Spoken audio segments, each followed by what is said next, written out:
Hey, look, it's late. I really should be in bed, but I'm going to try to get this video out really quick. I'm going to try to skim through some of this information. Shout out to Critical Thinker because she actually set me on this path.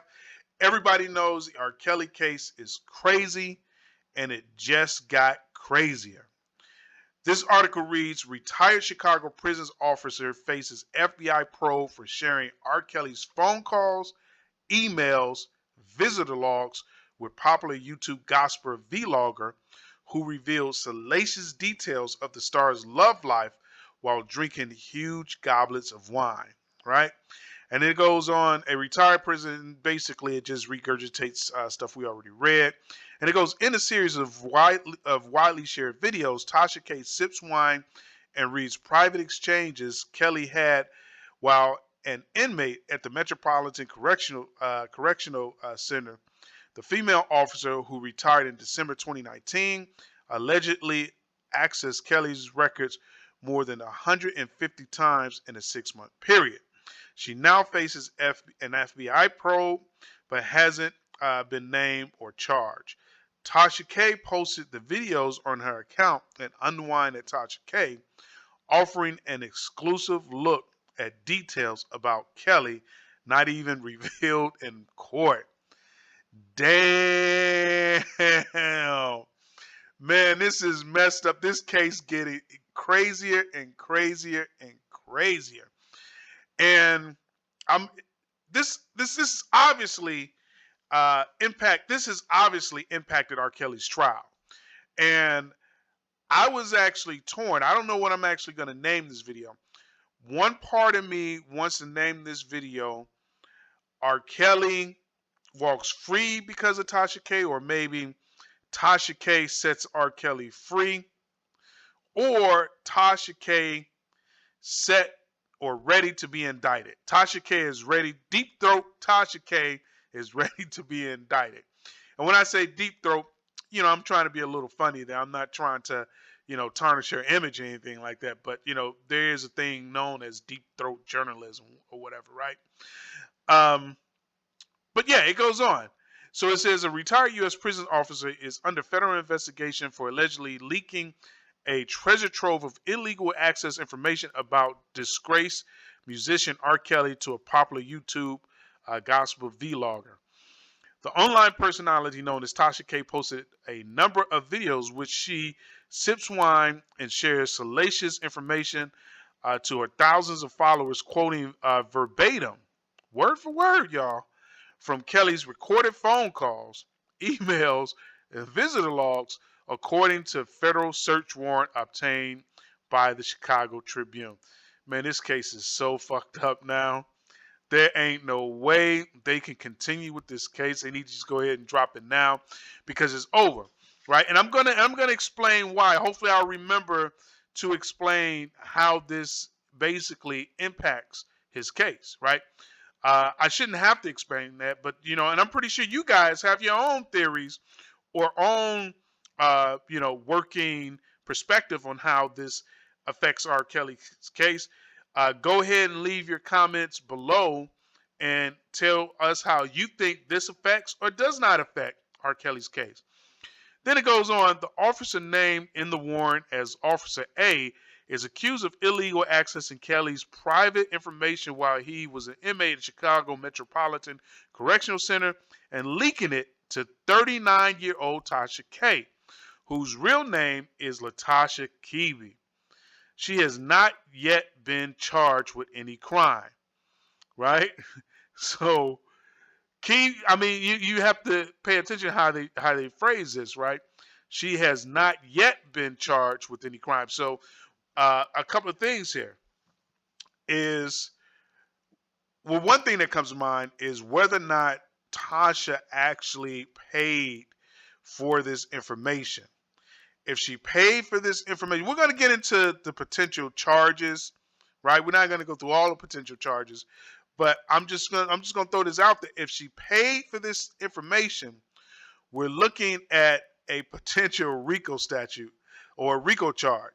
Now, wouldn't this shit be funny if Rkelly walks on his RICO charge and Tasha K ass end up going to jail for RICO. That would be some funny shit, because we all know that, she claims this is not an isolated incident, right? Allegedly. I don't think this is an isolated incident with Tasha K, because if you look at the Brother Polite story, she seems, or she appears to allude that she has a special source of information. And if she illegally obtained that information, uh, the same way they're alleging that she illegally obtained this information, or they're implying, then you're looking at a RICO charge. That would be some shit. That would be some crazy ass shit, that this woman goes to jail over RICO after she was dragging Rkelly all this time. Man, like, payback is a dog. And then it goes on, before diving into juicy details about Kelly's life. In one of her videos, Kebe says, "Now I told you I got the mother freaking plug. This is all facts, not allegedly all facts." Well, yeah, we know it's all facts. Facts illegally obtained. And then it goes on, a retired U.S. prisoners officer, we already read that. And then it goes, Tasha K also shared further details of what she said. Tasha K also shared further details of what she said was Kelly's inability to read and write. And then it goes on, I don't know why they keep regurgitating. Oh, it says the officer who retired in December 2019 allegedly accessed Rkelly's record more than 150 times in a 6-month period. Now, and it says, in a series of widely shared video, Tasha K sips wine and reads private exchanges Kelly had while an inmate in the Metropolitan Correctional Center. And then the female officer who retired is, damn, why do they keep printing the same shit over and over? So basically, the officer accessed his records over 150 times. So why so many times? Why did she access these records so many times? Because I would imagine, and I'm not, saying that I commit crimes like this. I definitely don't. But, like, if you're working, you basically just take a copy of it and that's it. You don't have to keep going back and forth. So I wonder what's the reasoning for going into this man's records 150 times, right? And then it says, actually, I better read this. More than 150 times in a 6-month period before her departure, and emailed herself a 12-page scan of his jail records.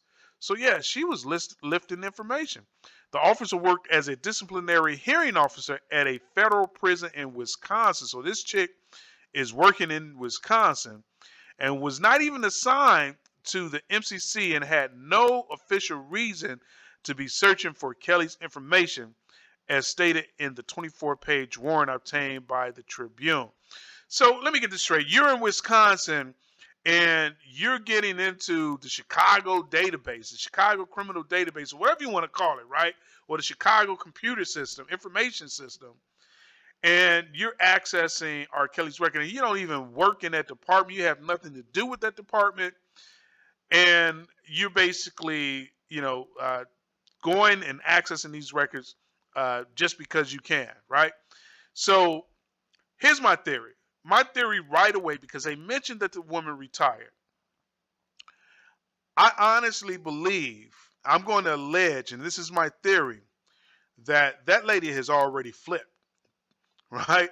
That lady is already cooperating with authorities. And basically, she probably, I'm allege that she set Tasha K out like a $2 hoe. I'm just going to allege that, because if it's just the way they're wording, this article. It's like they don't want to give you too much information, but her retiring around the same time that this stuff is happening just seems suspect to me, right? And then it says some of the private information involves Kelly's contentious relationship with 2 girlfriends, Jocelyn Savage and Azriel Clary. Now, let me just go ahead and play devil's advocate. And this is one of the reasons why I believe that this has affected Rkelly's case.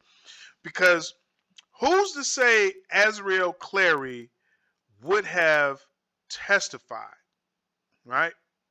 And Rkelly is a huge part of this case right now, right? She's one of the witnesses that they're coming in, and you heard me read, some of the transcripts, right? And if you haven't, go look up a quick look at the Rkelly transcripts.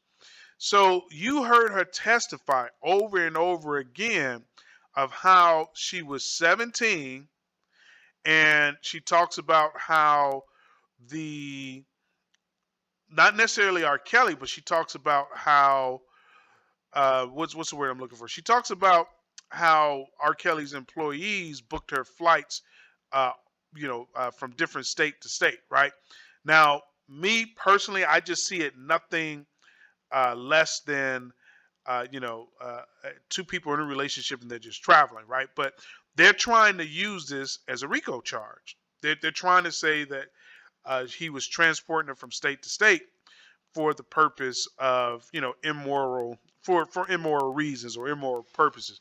But the reality of the situation is that they were just in a relationship, right? And it would be no different than someone being in a relationship in Baltimore, right? Because the age of consent in Baltimore is totally different. It's 16, which is kind of crazy.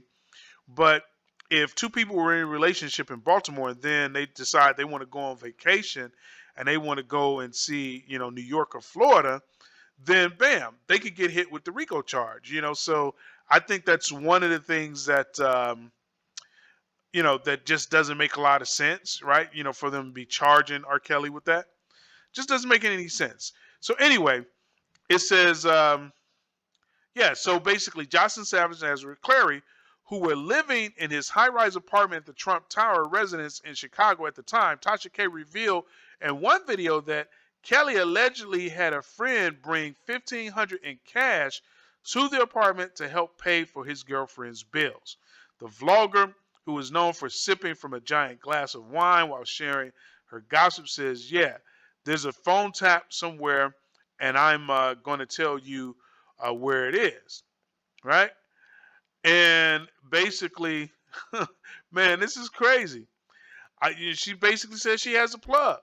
I'm going to tell you where I got the information from, but just listen to the damn information, okay? So, she has a plug, right? And that plug is, the illegal information that she's getting from the federal officers. And this says some private information involves Kelly's contentious relationship with two girlfriends, and they got the wrong two women. I don't even know who these two. I think there's Jocelyn Savage's younger sister. I don't know who that is. Tasha K reveals in one video that Kelly allegedly had a friend bring. I don't know why they keep regurgitating this information. In another video posted December 22nd, so they already have a list of the videos that Tasha K put up, and I remember some of these videos, right? So they're going to be able to prove that the information was unknown and it was only basically put out there, to certain individuals, and somehow basically Tasha K gets it, right? So in another video posted December 22nd, 2019, entitled Rkelly Release Emails Proves He Can't Read or Write, she scrolls through her phone and reads email exchanges Kelly had with his girlfriend from prison before saying, there are actual conversations between them. I'm not going to put it up here because this is considered like somebody's private information or whatever. My word, trust me. You know what? She shouldn't have put any of that shit up there because it was illegal. And then it goes, Tasha says she was sharing the emails to highlight Kelly's alleged illiteracy, right? And then the warden of Chicago's MCC first reported the BOP Internal Affairs in November of 2019 that Tasha K had revealed sensitive law enforcement information that would only be known to employees from the U.S. Bureau of Prisons, who were responsible for regulating, monitoring his behavior at the correctional facility, according to the warrant. Damn, man, this shit is about to get crazy. Let me tell you what's going to happen. They finna come up with some crazy ass statute or some crazy ass law that's basically going to limit, what bloggers can do for open cases. This is actually going to fuck it up for a lot of people. And then it goes, according to the Chicago Tribune, a review of the officers' login to the Bureau of Prisons and internal information system revealed that she had legally accessed Kelly records 153 times. Right? What is it? Get your story straight. Is it 153 or is it 150? Didn't they say 150? Let me see. Yeah, they can't even get their story straight. They said 150 up here, and now it's 153. All right, whatever. Um, Between Kelly's first arrival at MCC in July 2019 before her retirement in 2019, right? And now pay attention to these dates because this is all happening in the first year in 2019. I believe they basically forced her to retire. The officer also allegedly accessed and printed out Kelly's visitors logs and payments made into and out of his commissary account, which showed who was sending Kelly money while he was in jail. The 39-year-old Atlanta-based blogger, whose real name is Tasha Kebe, shares her videos as an exclusive peek into the entanglements of R. Kelly. Some of the videos include interviews with key players, but other but offers information not even shared in court. So this stuff hasn't even been released in court yet, and Tasha K is blasting this shit all over the internet. Tasha K now has 966K subscribers on YouTube, where she posts on the account Unwind with Tasha K. In 2019, she became embroiled in a legal battle with Cardi B, and we all know about that. We know that she's losing that, right? She sued for more than $3 million after the pop star allegedly responded to one of her blogger's videos by telling gang members to handle her, according to reporting Tim. She lost that. Cardi B came out successful in her legal battle in July 2021 after the judge couldn't find any evidence that Cardi B made actual threats. Rkelly, 54, whose real name is Robert Sylvester Kelly, and this is basically the end of this article. So now, you just heard me read one of the articles. There's pretty articles out there like this. It looks like the original article is the Chicago Tribune. You can clearly see that they have put up pictures of these alleged videos, right? I wonder if those videos are still up or if they've been taken down right now. Actually, yeah, I ain't even going to go and check. All right, so let's get into the legal aspects, and I'm not going to read all this stuff to you. Now, of course, one of the possibilities out there, right, is that Tasha K allegedly paid for this information or she bartered for this information somehow, some way. And if that allegation proves to be true, that means that Tasha K would qualify for the RICO charge. Now, again, what the hell did I just do? Again, item pops up on my screen. I got to get rid of it. Okay, it's gone. So again, now we know that allegedly this is not an isolated incident. And the reason I say this is because when you look at the Brother Polite exclusive, where Tasha K reveals sensitive information, could possibly, allegedly be one situation which she actually obtained this information illegally, allegedly, right? And if that's the case, we're really looking at a RICO charge, right? Because here you have this vlogger running around accessing private, personal, secure details of cases and revealing and disclosing them to the public. Now, with that said, there's some information that you can actually get, right? Some information that you can actually get, and you can disclose that to the public. But the information that Tasha K got with Rkelly, they're alleging that even the court didn't even have this information yet, right? So now we need to get into the legal aspects of this stuff a little bit deeper, right? So we're looking at three possible charges just right off the bat. Right now, you know how the prosecutors do it. When they want to get you, they hit you with everything in the kitchen but the kitchen sink and just see what sticks, right? So we're just gonna just stay basic with this stuff. So basically, we're looking at chapter 119, and it goes wire and electronic communications interception and interception of oral communication. Right now, we're not going to go through all this stuff because it's late and I got to get off this internet. Right, but basically, we're looking at section 2511, interception and disclosure of wire, oral, or electronic communication prohibited, right? We're also looking at 2512, manufacturer, distribution, possession, and, and advertising of wire, oral, or electronic communications intercepting devices prohibited, right? Um, and we're also looking at 2515, prohibited use of evidence of intercepted wire or oral communication, right?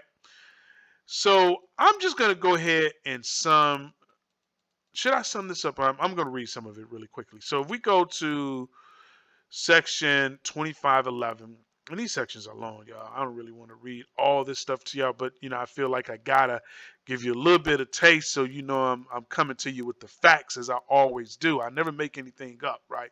I have my own little theories, but you can clearly tell where the facts end and my theories begin, right?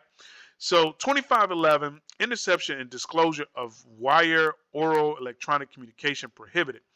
Except as otherwise specifically provided in this chapter, any person who intentionally intercepts, endeavors to intercept, or procures any other person to intercept or endeavor to intercept any wire, oral, or electronic communication, intentionally uses, endeavors to use, or procures any other person to use, or endeavors to use any electronic, mechanical, or other devices to intercept oral communications, right?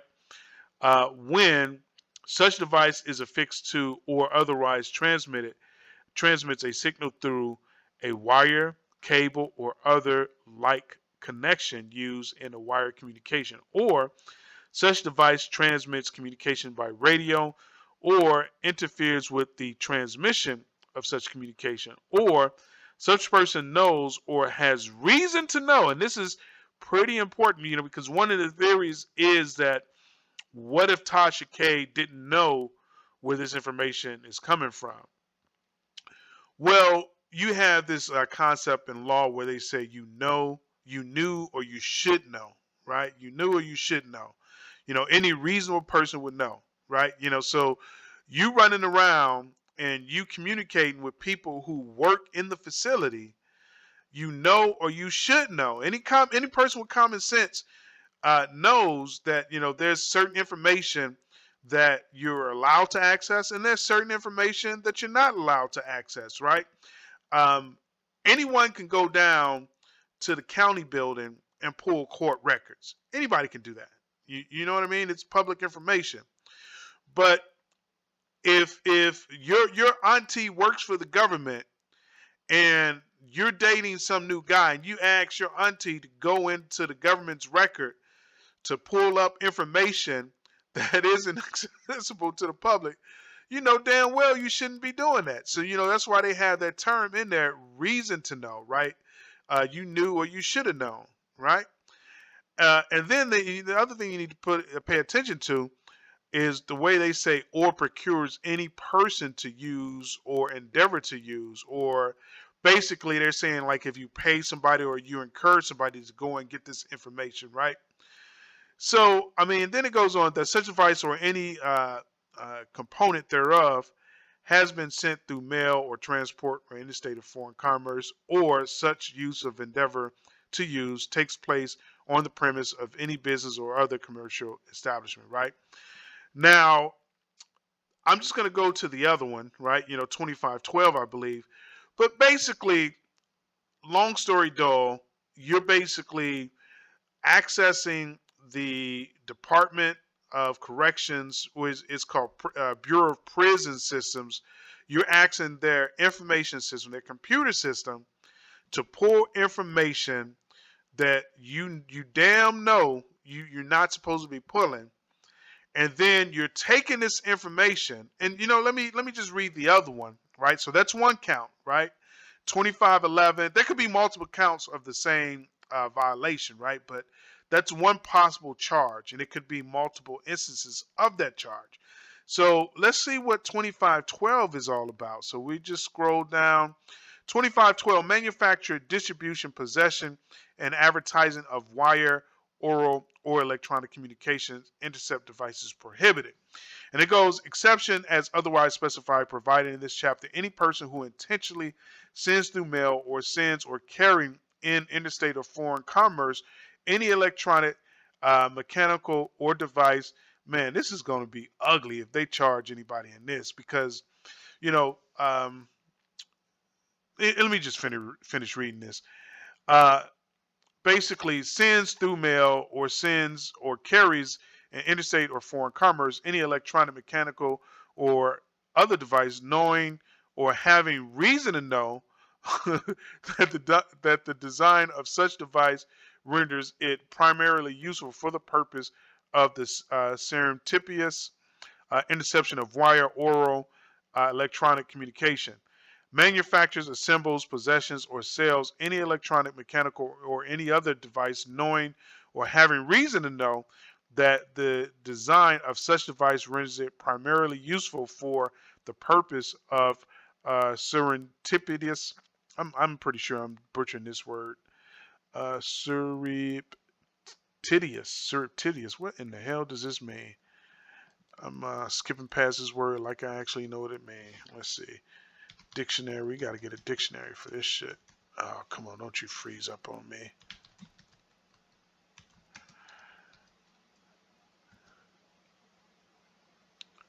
And I don't know what's going on with my Firefox. I put in this new plug-in to block. Um, I'm using this new Firefox plug-in to essentially give me a private connection, so that outsiders can't track what I'm doing. And it seems like it's slowing up Firefox. We ain't got time for this. We're gonna have to. I guess we may never know the meaning of. Okay, surreptitious, right? Kept secret, especially because it would not be approved of. All right, surreptitious. That's a strange word, right?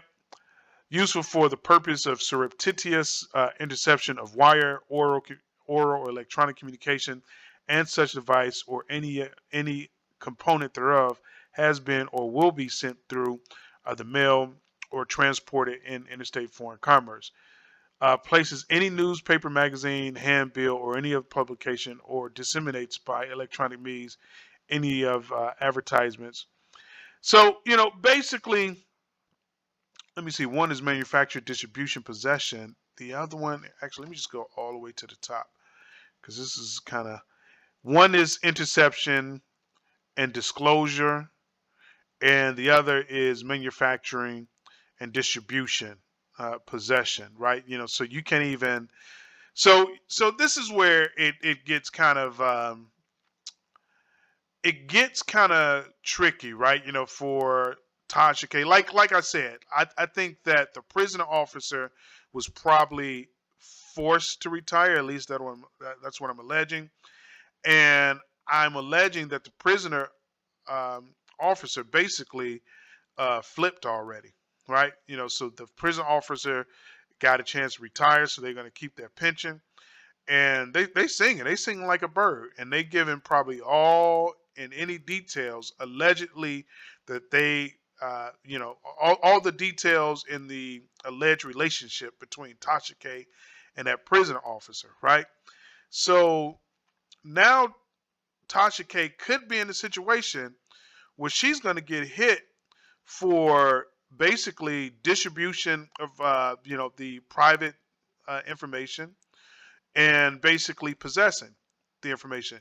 And keep in mind, they don't care that you didn't know where the information came from, right? You can tell that the statute is written to basically say that any person with common sense knew or should know that they shouldn't have had access to this information. But at the end of the day, they really don't care, right? And the reason they don't care is because you should know better. You're communicating with prison officials, right? If you can't go to the federal courthouse and go up to some computer terminal and pull that information yourself, then you probably shouldn't have access to it, and you should know better, right? So they don't care. The only thing that matters is, number one, you have it in your possession, and they clearly have already highlighted the videos of that shows that shows it's evident that she had possession of this information. And Tasha K is allegedly distributing this information, right? Because she's getting on her platform and allegedly she's taking illegal information, right? Serendipitous information, if you will. Damn, I just learned a new word today. She's taking the serendipitous information and she's distributing it out to the internet, right?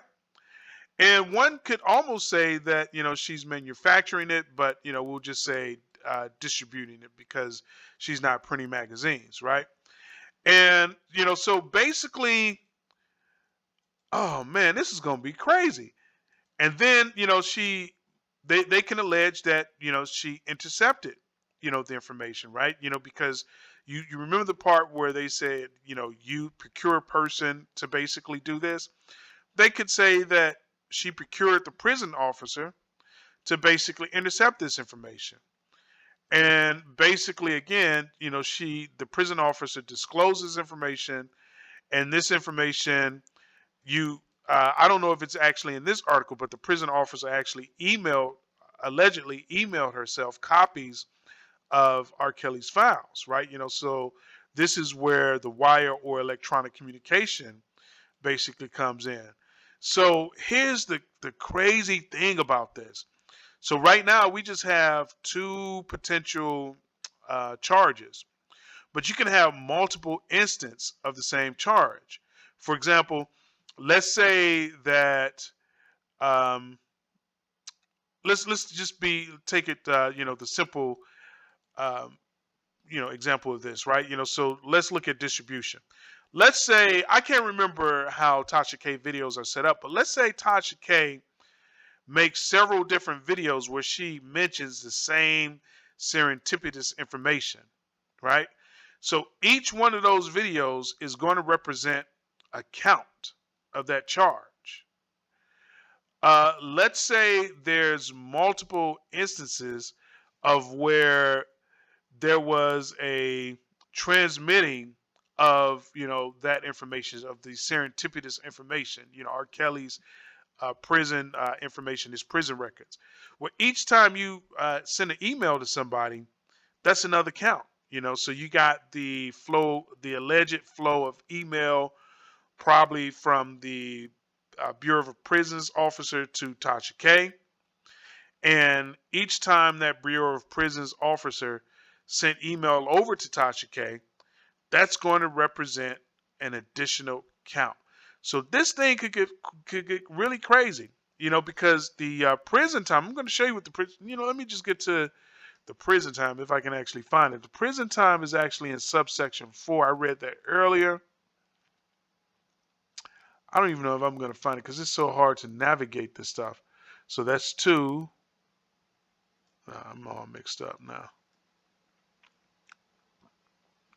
But just trust me, the prison time for this is going to be up to 5 years, right? So that's potentially 5 years for each count.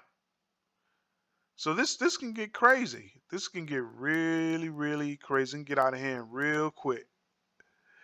This can go 0 to 100 real quick. Um, let me see. I can't find this to save my life. I actually found it. I think I found it in, somewhere else. So let me go ahead and wrap this video up. So let's wrap this up by looking at 2515. Prohibited prohibition of use of evidence of intercepted wire and oral communication. Now, this is where this actually impacts Rkelly's case, right? And again, I want to hear from you guys if you think this will impact his case, if you think it won't impact his case. Um, but let's look at this 2515 really fast. 2515.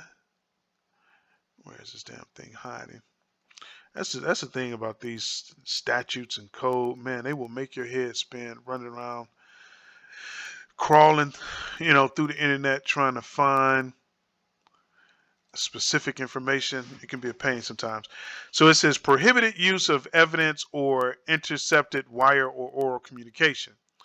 Whenever any wire or oral communication has been intercepted, no part of the contents of such communication and no evidence derived therefrom may be received in evidence in any trial, hearing, or other proceeding in or before any court. Rkelly for the walk. Grand jury, department, officer agency, regulating body, legislative committee, or other authority of the United States, right? And then it says a state or political subdivision thereof, if the disclosure of that information would be in violation of this chapter. Rkelly finna walk. This case is so crazy. It's so messed up. This case is over. This case is done. Basically, you just read where no information that has been basically intercepted, right, can be used in a case. None of it. So we don't know what was actually sent. We know what Tasha K revealed to us, right, in those videos, right? But we don't know if that's the extent of all the information that was actually sent to her, right? So if there was more information sent to her but not used, and if they're using it in the case, then that's a mistrial right there, for sure. For damn sure, that's a motherfucking mistrial. And I spoke earlier about the situation with Azriel.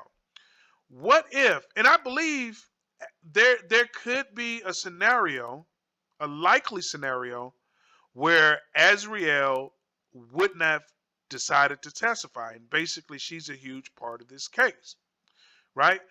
I was wrong because at first I was thinking, she just had credibility issues.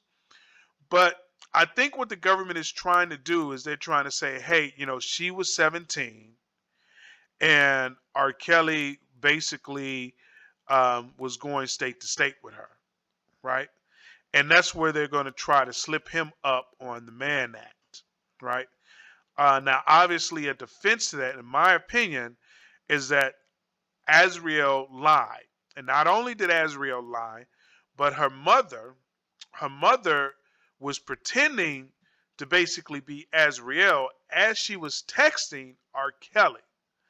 So that's going to basically hold a lot of weight in the courtroom. And I think that, the case is not really going to go anywhere or, because of that, right? Or at least, the Azriel's testimony won't really be useful because of that, right? But it don't even matter now because based on, how Tasha K allegedly could have impacted this case, this shit has to be dismissed. It has to be dismissed. So I'm just going to, wrap this up right here. I want to know what your thoughts are. I want to know what you think.